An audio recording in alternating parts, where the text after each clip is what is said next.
Myth, mastery, and mayhem, where Halloween lives all year long. Monsters, makers, and memories that never die. This is Working the Fright Shift. Clock into Working the Fright Shift, the gateway between imagination and fear, with your host, Ted Doherty. The gears are grinding, and you have clocked into Working the Fright Shift. I'm Ted Doherty, and today's guest, Jacob Larson, is waiting in the wings. But before we get to him, let's crack open the vault and see what fear looks like as we enter this week's Horror Blueprint. The Horror Blueprint, the art behind the fear. Musician, filmmaker, horror visionary. This isn't just another name in horror. It is Rob Zombie, a full-blown horror icon. We're diving in, decapitated head first, no safety helmet, into his world. From the music that set the stage to the films that redefined the genre, and even the way he has shaped pop culture, haunts, and beyond. Now, before Rob Zombie was making horror movies that scarred many of us, he was already delivering full nightmare-inducing soundtracks with his band White Zombie and later on in his solo career. Albums like Hellbilly Deluxe in 1998 and The Sinister Urge 2001. They didn't just kind of rock, they screamed. Mixing industrial metal with horror aesthetics, Zombie's music felt like we were actually stepping into a haunted house. And it wasn't just for rocking out, his music was practically cinematic. Tracks like Dragula and Living Dead Girl, they became essential horror anthems, popping up in movies, video games, and even theme park attractions. And let's talk about his outrageous live performances because, well, if there's one thing Zombie doesn't do, it is subtle. So back in the day, his White Zombie concerts were chaotic, they were gritty, straight up industrial horror madness. I saw them open up for Pantera way back in the day. Super fun. There was psychedelic horror visuals that were projected up on big screens. There was grindhouse-inspired props that looked like they had crawled from a basement torture scene. And of course, there was tons of pyrotechnics. Then once he went solo, his shows turned into full-scale horror carnivals with massive animatronic monsters, demonic robots, skeletons, and oversized creeps built by effects wizard Wayne Toth. Well, more on him in just a second. Elaborate horror-themed set pieces inspired by his films. And, well, Rob Zombie himself was just always rocking out in blood-soaked jackets, skull motifs, and all the horror aesthetics you could ask for. His concerts aren't just performances, they're immersive, full-throttle horror experiences. So, whether it was the raw chaos of White Zombie or the cinematic horror spectacle of his solo career, one thing's for sure, a Rob Zombie show is a full event. Now, Rob Zombie's first movie, House of a Thousand Corpses from 2003. Well, let's be honest, it's not just a horror film, it was a grindhouse fever dream. It gave us the infamous Firefly family, a crew of sadistic killers who returned in The Devil's Rejects 2005 and 3 from Hell 2019. Now, just a little side note, I was actually part of the DVD release party for House of a Thousand Corpses, dressed as a full-blown zombie, of course, with my friends Anthony. He set the whole thing up. We had Virginia and Jeremy. It was amazing. I got to tell you, we went all out. World-renowned makeup artist Wayne Toth did our prosthetics. He was the one who invited us to do this whole thing. He knew that we worked at Not Scary Farm, and so he did the makeup for the movie. So these were the same prosthetics, the same sculpts, molds that were made for the movie. And we rolled up to the red carpet in a hearse. There was all the media, the paparazzi, all that stuff. The whole cast was there. Absolute horror fan dream moment. And sometime later, like a couple couple years, we did the same thing for Rob's 40th birthday, except this time it was a private event at some club in Hollywood. There was his friends, celebrities, his family, a live band, the works. And we were all still like in full zombie mode as the entertainment. It was just incredible. But beyond House of a Thousand Corpses, Zombies horror film list just keeps growing. There was Halloween in 2007 and Halloween 2 in 2009, his brutal reimagining of Michael Myers. Then there was The Haunted World of El Super Beasto in 2009, which was like a animated, cartoon horror comedy trip. Then there was The Lords of Salem 2012, which was kind of like a slow burn, atmospheric horror film revolving around a coven. Then there was 31 in 2016, which was survival horror that was basically Murderous Clowns meet Saw. Then there was The Munsters in 2022. Yes, The Munsters, but with the classic zombie twist. Now, zombies' influence is not just in music and movies, it's in everything from collectibles to haunted attractions. There's Funko Pops of Rob Zombie, McFarlane toys, there's even Rob Zombie luggage. And then there's the haunts, because, well, naturally, he had to make haunted attractions even better and scarier. He did Rob Zombie's Great American Nightmare from 2013 through 2015.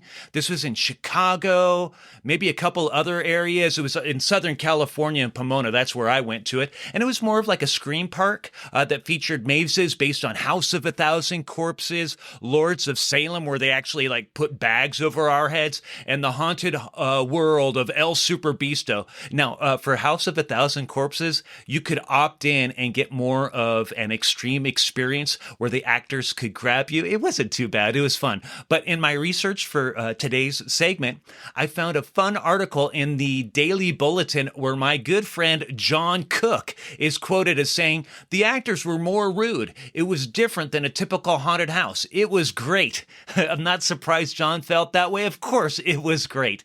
Then there was a House of a Thousand Corpses maze at Universal Studios Halloween Horror Nights in 2010 and 2019, where guests faced the Firefly family.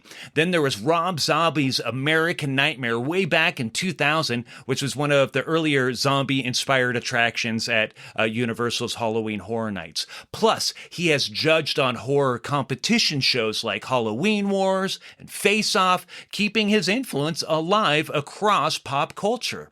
Now, some people love him, some people can't stand him, but there is no denying Rob Zombie changed the game. He didn't just make horror movies, he made horror an experience.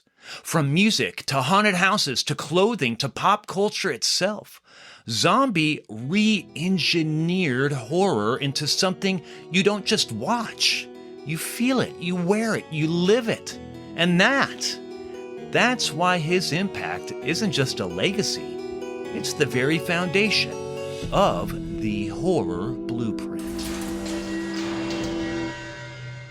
We've closed the vault of the horror blueprint, and now let's meet a member of the new generation of haunt makers, Jacob Larson. From the glow of homemade props in a suburban driveway to the immersive corridors of Not Scary Farm, Jacob's journey has been nothing short of inspirational. Starting with a home haunt that celebrated pirates in a way that felt more ghost ship than Disneyland, his work captivated neighbors and eventually drew industry attention. We'll go deep into Jacob's history, what drives his creative decisions, how he balances atmosphere with special effects, and which creations at Knott's bore his fingerprints as this week's Fear Architect. Fear Architects, crafting worlds of terror. Welcome to Working the Fright Shift, Jacob. Jacob, how are you doing today? I'm doing great, Ted. How are you? I am wonderful. Thank you so much for doing this. Where are you calling us from today? I am actually in Minnesota currently on a little vacation with my family, but I can never turn down the opportunity to talk about some Halloween. I just love it so much. Oh, Jacob, I really appreciate you taking time away from your vacation to talk a little Halloween stuff. Thank you so much. Jacob, I have questions for you. Are you ready? I'm ready, Ted. Let's dive into them. Okay. Regarding the Pirates Cave home haunt that you did, from Hmm. what I researched, your dad was the originator and inspiration behind this until you got old enough to really participate. Is that correct? Yeah. He was. I was kind of born into it. Once he moved into the house in 1999, he kind of just started decorating slowly. And once I was born in 2004, I was just thrown into the haunt world, and I've never turned back since. So. Well, thank goodness you haven't turned back. Now, how did this whole thing get started with the home haunt?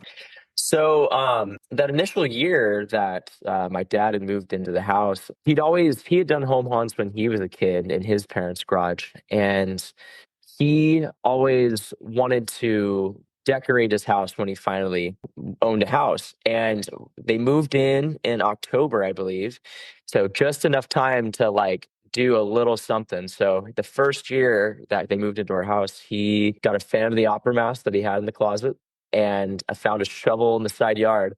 And luckily, the grass outside of the house, I think, was still being like redone. So it was a bunch of dirt. So he would go up to the kids and have like a measuring tape and like measure their bodies, and then go over and like dig some dirt in the front yard and like kind of motion towards them like he's digging their grave. So yeah, he always tells me that story. That's super cool. But yeah, ever since then, it kind of just grew and grew as we bought more props. It just grew as I became a kid. He just saw my passion for it and really extended from there. So yeah. Hooray for fun dads. I love it. Now, over the years, you did mention that it grew substantially. Can you describe, in general terms, how it grew over time?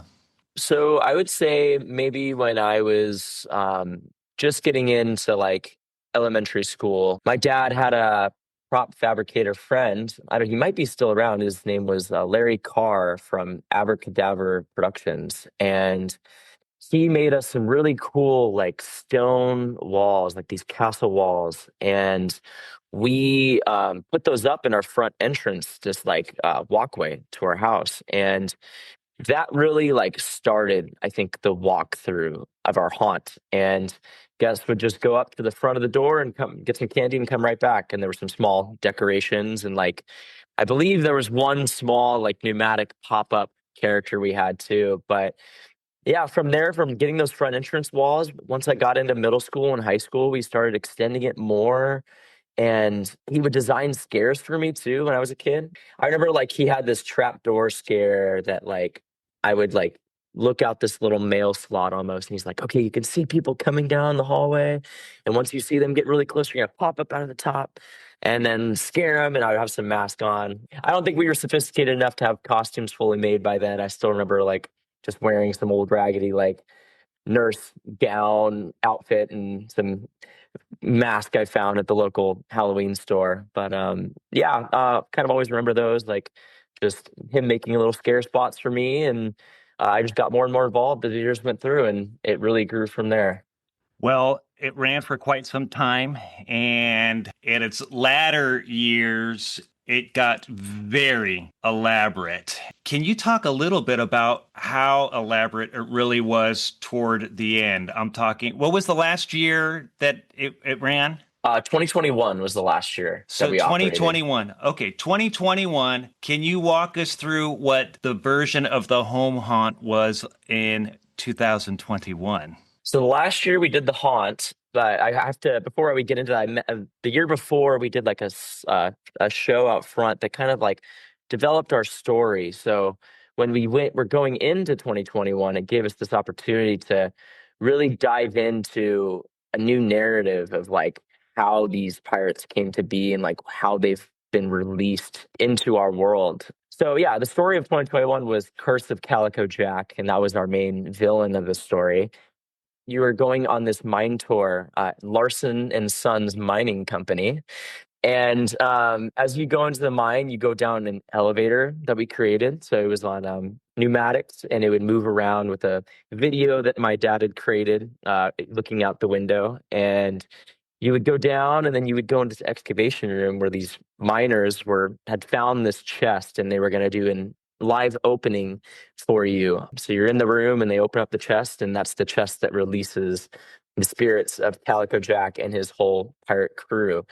And then from there, it just goes haywire. You're trying to escape the mine, and then you run into, you escape it, but then you run into this octopus that's now in this seascape as you exit near the ocean, and then you barely escape as Calico Jack comes out of this vortex portal at the very finale of the maze, and then it sends you right back into our front yard, and it's like nothing ever happened, but you escaped the perils of Calico Jack and his crew from our haunt that year. So yeah, that was the main story. Just incredible. Now, real quick, were there any kind of specific films or books or legends that influenced your designs and atmosphere for the attraction? Yeah, so I would say for me, I grew up right down the street from Disneyland, so Pirates of the Caribbean was always a standout for me, the attraction there, and also the movie as well. My dad showed me Pirates of the Caribbean, Curse of the Black Pearl. I believe that's the title. When I was very young, and I just never really taken a liking to it. But in terms of like atmosphere and what really inspired, I would say, a lot of the show scenes in our haunt and the theatrics and the tech came from Not Scary Farm. Growing up in Orange County, California, you're right in this hub of theme parks. You have Knott's, you have Disneyland, and right up the street you have Universal as well. And I started going to Scary Farm probably when I was in, I would say, 5th or 6th grade. And Paranormal Inc. was the first attraction that really blew me away, and the first attraction I ever went through. And I was always tethered to those show scenes at the beginning of the attraction and how it just immediately told you the story and then threw you into this world, and kind of inspired us to do the same show scenes like for our haunt, where you would stop and watch a little show scene and then continue on. But yeah, I would say those are the two main things that really inspired Pirates Cave for sure. So cool. And rewinding back, because you mentioned it a little bit, but let's talk about 2020, because we all were faced with a lot of challenges, but you continued doing a variation of the haunt for 2020. Can you talk about some of those challenges you faced and how you pivoted and still was able to present a positive Halloween experience for visitors? Yeah, so we were actually still, I think, like planning on doing a walkthrough that year up until right about when Not Scary Farm and Halloween Horror Nights announced that they weren't going to do their event that year. And obviously, in that time, it was very sad. Obviously, there was a lot going on with the world, so very much understand. But just the fact that this Halloween season was looking up to not really having much to do for guests and for just Halloween lovers. So me and my dad talked it out, and we were thinking like, okay, we can do a yard display, but we kind of want to do more than that. Like we want to try to push ourselves to learn new things and develop new tech and like try new stuff that really would maybe put us on the map as we were starting to still get being up and coming home haunt in the SoCal haunt scene. They gave us time too to really develop the backstory, like I mentioned earlier. But yeah, we ended up doing a 10-minute show that took place in our front yard. So guests would stand on the sidewalk and view this show that was choreographed with, I think we had about 10 to 12 actors, and they would come out at different times with the video, and we would have water effects, we had air effects hitting the guest on the sidewalk, and we had a bunch of new DMX lighting that we were trying out, that we could try all these different colors and program to the sequence. And it was really a great year for us to be able to try new things in a new atmosphere, because we've been used to just walk through this entire time. So it really, I think, helped us spread our wings in terms of storytelling and tech. I would say 2020 is the year that we really took off. Yeah, great job on that pivot. You still gave all of us a sense of Halloween, and we're able to celebrate. So I will always appreciate that. Throughout the years, you have mentioned it a little bit, but we're going to get into it now. Throughout the years, you and your dad were creating a lot of advanced tech for the home haunt. Can you walk us through how that home haunt experience helped you transition into working at Not Scary Farm? Yeah, so alongside with COVID, like working on the haunt, I think I had kind of realized for myself that I could be using this time to make a portfolio for myself. And so, because I was in online school, so I started working on Pirates Cave, but also building up a portfolio for myself. And as we moved into 2021, I had this portfolio built and started to connect with more people from the industry, knowing the more inner workings of how these events work, like Scary Farm, and what different roles it takes to put on an event like that. And as we were building the haunt in 2021, I had reached out to a couple Knott's employees and people who are higher up in management, and I asked if they wanted to come out and check out the haunt on an off night that Scary Farm wasn't in operation. So yeah, they came and checked it out and were really impressed with what we had done with the haunt. And through that, I was able to start this process of somebody not being able to reach out and get the interviews started. But even before I turned 18, because they couldn't interview me before I turned 18, but right when I turned 18, 2 days after, they gave me that interview for special effects. And then I ended up starting in May of 2022. But I really use Pirates Cave as this living and like breathing portfolio almost. And not only could people like still look up the videos now, but I really used it back then to have people walk through and truly see the things that I had created, which was instrumental, I think, to me getting that job at Knott so early on in my career, and has really built me up since then. So I'm super thankful for that opportunity to be able to start an industry so young, but also to be able to work on an event I love still so much to this day. What an excellent way to use the home haunt as a portfolio piece. Just what an incredible story. Now, what are some standout projects or creations you contributed to working at Not Scary Farm? Yeah, so since I've worked there since 2022, now I've worked on, let's see, 2022, 23, 24, 25. This will be my fourth hunt season that I've worked on for Not Scary Farm. So I've had my hands in lots of different special effects that we've worked on. So in special effects, we work on anything that moves, basically any animatronics, any air blasts you may get hit in by the maze, or water effects. We work on all these moving aspects in the haunt. And yeah, I've worked on a lot of different projects, but I think some of the main ones I would bring up in the end of Cinema Slasher, I helped getting to work on that, the big projector monster that you see moving around and peering at you as you go through that final auditorium. I got to work on that alongside with many of my coworkers. When Chilling Chambers came around, which I know you're very familiar with, Ted, Yeah. I got to rehab a bunch of vintage effects we had, actually. So two of the ones that I can recall, Barfing Betty. I think she was called something else back in the day, but she was in Asylum, right, Ted? Yep. Yep. Yeah, so that was still around in some of our shops, and I got to work on her, rehab her, and bring her back to life and put her in the Asylum section of Chilling Chambers. And I believe there was there's this monkey in the circus section. I think it was Carnival of Carnivorous Clowns, that section of the maze. And that was upstairs too. Ted, this might be a little bit of digging on your half, but I believe that came from a maze called Extravaganza. I could be wrong, but that was way back in the day. But that animatronic as well, I had rehabbed and then brought back to life into Chilling Chambers, which was really cool to be able to do that for a vintage, a celebration of vintage mazes, right? With our 50th anniversary.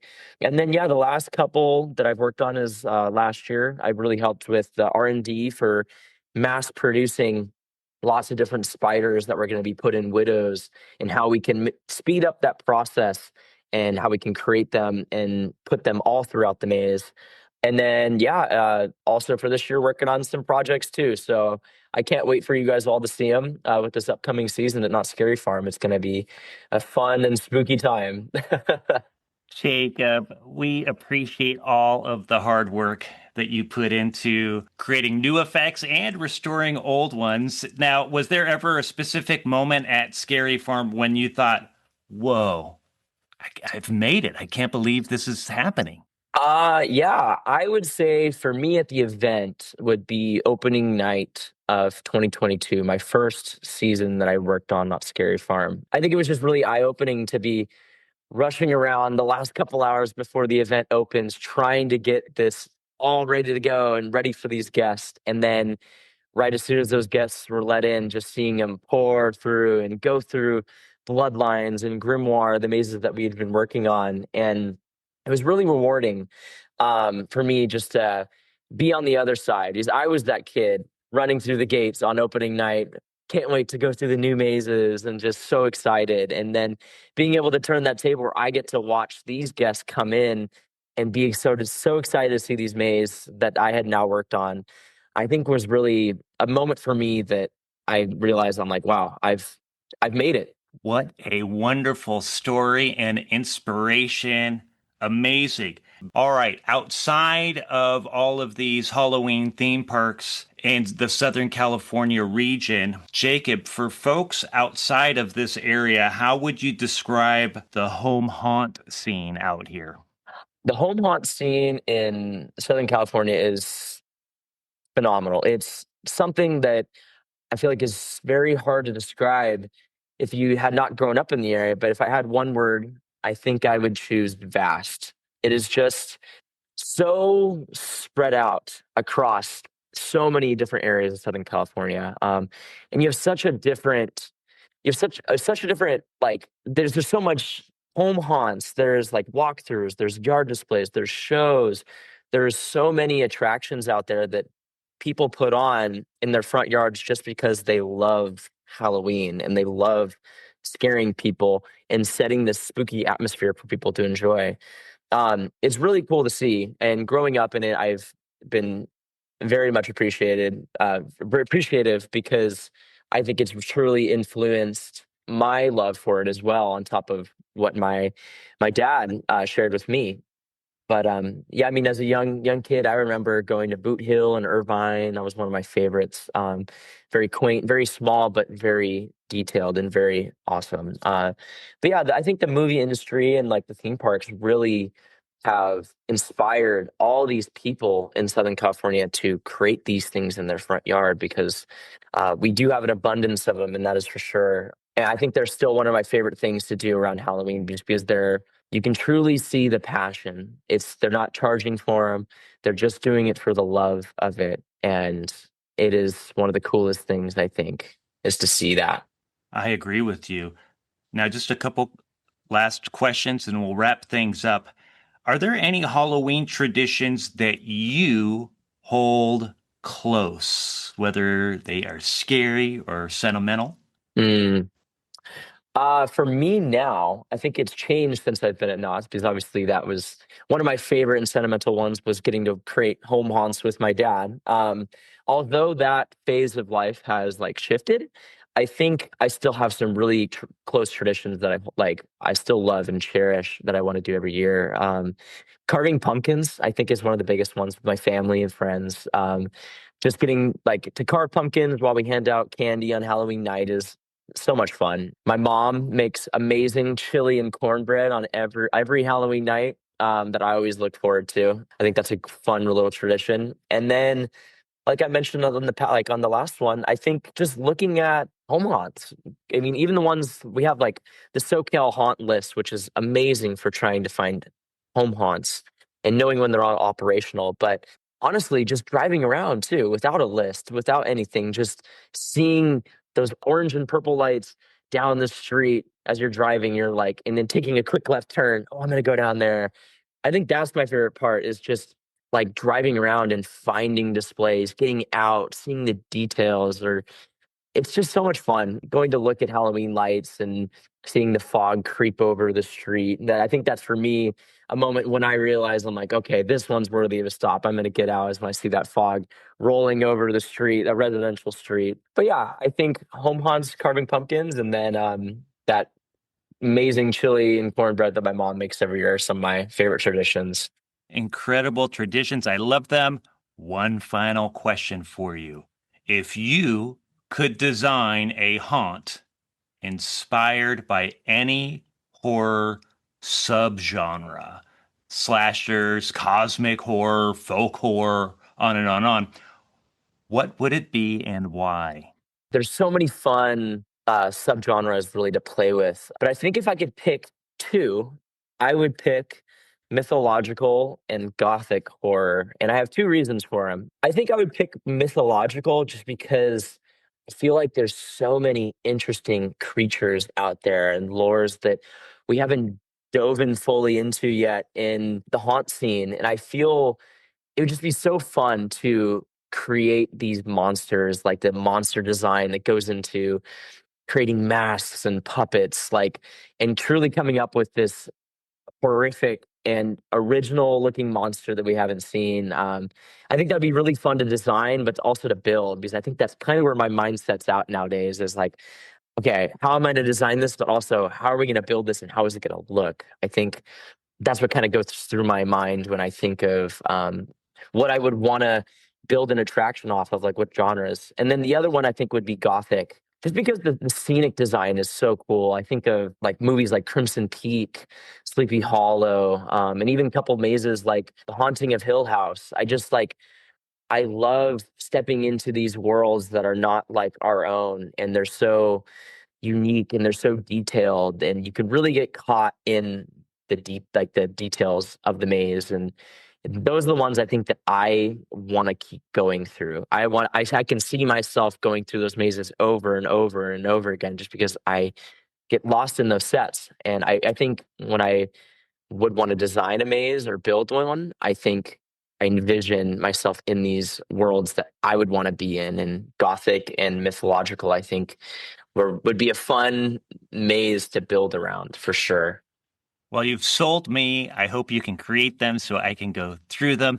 Jacob, where can people find you? Yeah, so I'm on Instagram. I post some of my work that I've created on there.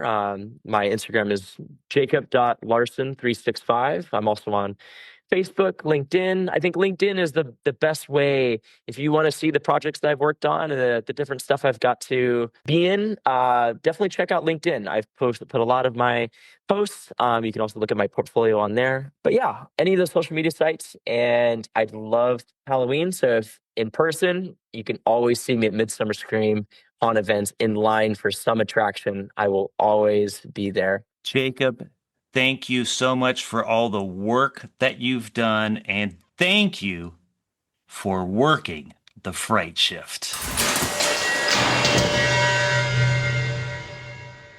And that wraps our chilling chat with the awesome fear architect, Jacob Larson, whose mind might just be the blueprint for nightmares. Now, as the fog rolls in, we open the door to Echoes of the Past, the segment where haunt history whispers through the cracks, and where those whispers have guided my own evolution in this industry. Echoes of the Past, the origins of scare experiences. Halloween in America didn't start with over-the-top decorations and the scary yard displays we see nowadays. It was a quieter holiday. Well, at least that's what history tells us. You and I weren't there, but we do know it's always been a night of mystery and superstition. As the country evolved, so did its traditions. Back in the Victorian era, people were all about Gothic vibes and spiritualism. Some families went all out, turning their homes into candlelit and creepy spaces. Then, by the early 20th century, decorated houses started popping up on postcards, demonstrating that Halloween was really starting to make a bigger mark.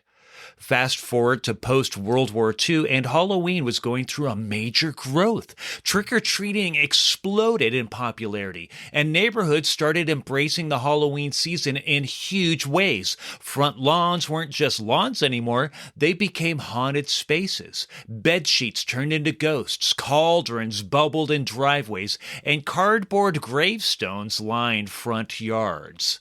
The home haunt tradition was officially taking shape.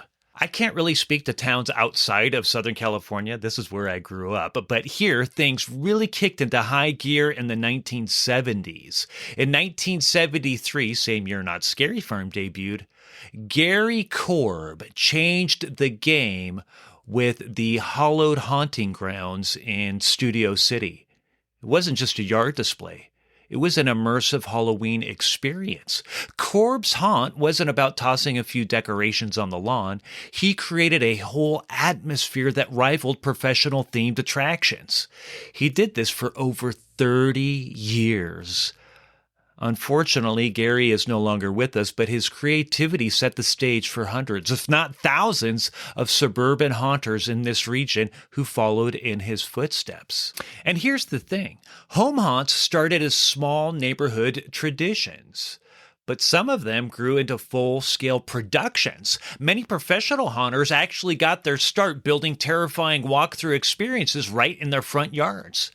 Now, I know I'm probably biased, but if you ask me, and based on my research and experience, Southern California is the place for home haunt magic. The region is packed with jaw-dropping displays, and groups like Cal Haunts keep the tradition alive by hosting workshops and sharing tips on how to craft scary setups. And if you're looking for haunts to check out, the SoCal Haunt List comes out every year. It's a treasure map for Halloween fanatics. Now, some standouts, I mean, this is just the tip of the iceberg, but a couple of them are Rotten Apple, 907 in Burbank. Well, they reinvent themselves every year with fresh themes and intricate storytelling. It's all on their front lawn. It's absolutely mind-blowing.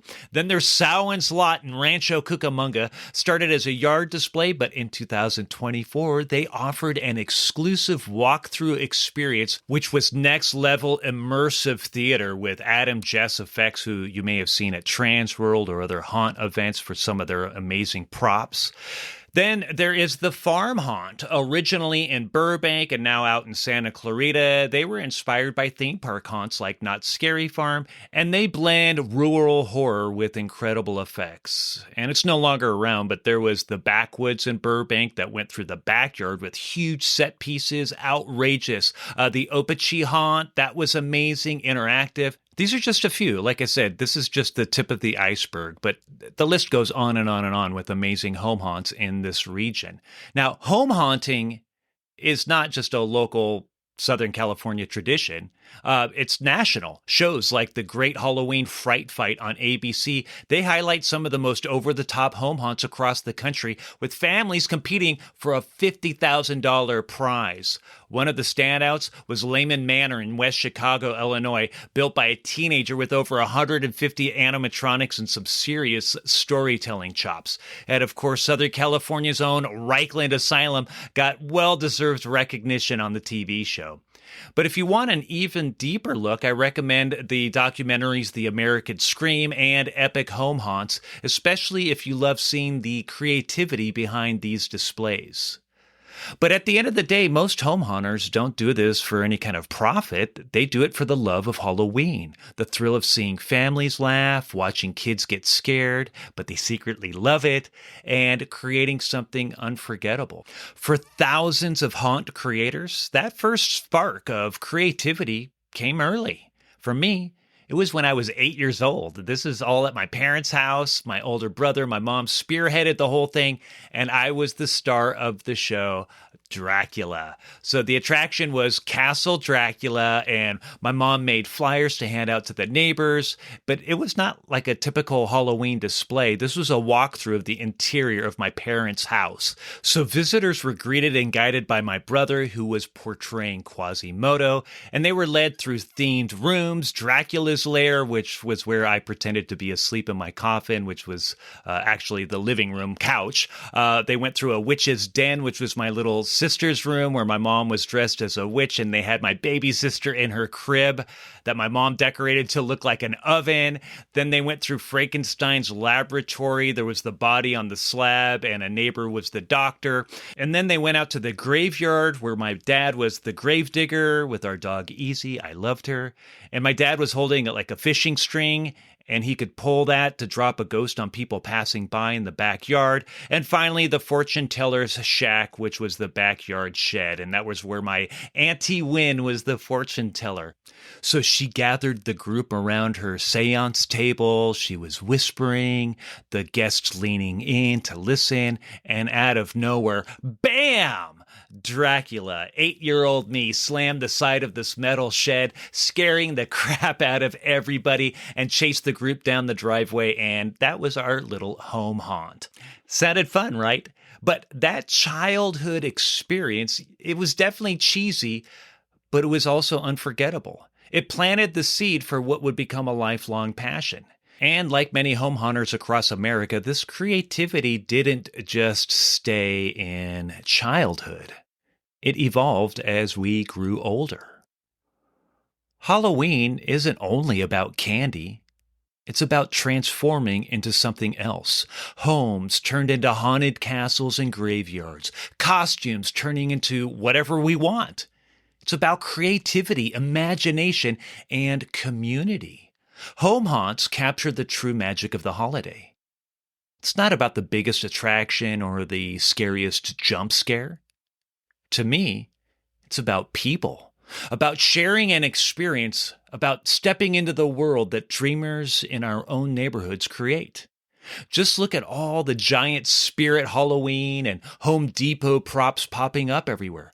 People love bringing the season to life, and honestly, I think it's a beautiful thing. From shadowy graveyards to haunted doorsteps, to full-blown walk-through attractions in people's homes and yards, home haunters carry on traditions that refuse to fade. And as they continue forward, they are forever woven into the echoes of the past.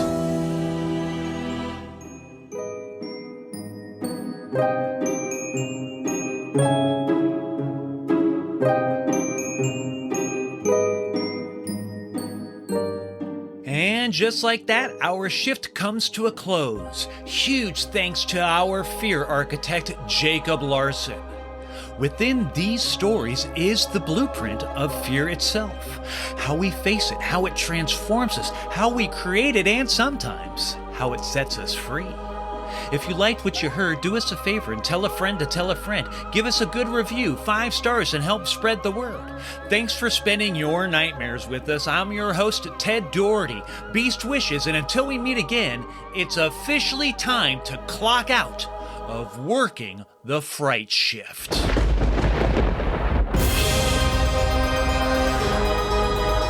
Working the Fright Shift is written and produced by Ted Doherty. No portion of this recording may be reproduced, distributed, or transmitted in any form or by any means without the prior written and express permission of the producer. All opinions expressed in this recording are solely those of the individuals and do not necessarily reflect the views of the producer or affiliates. For more details, visit www.workingthefrightshift.com. Copyright 2025, Ted Doherty. All rights reserved.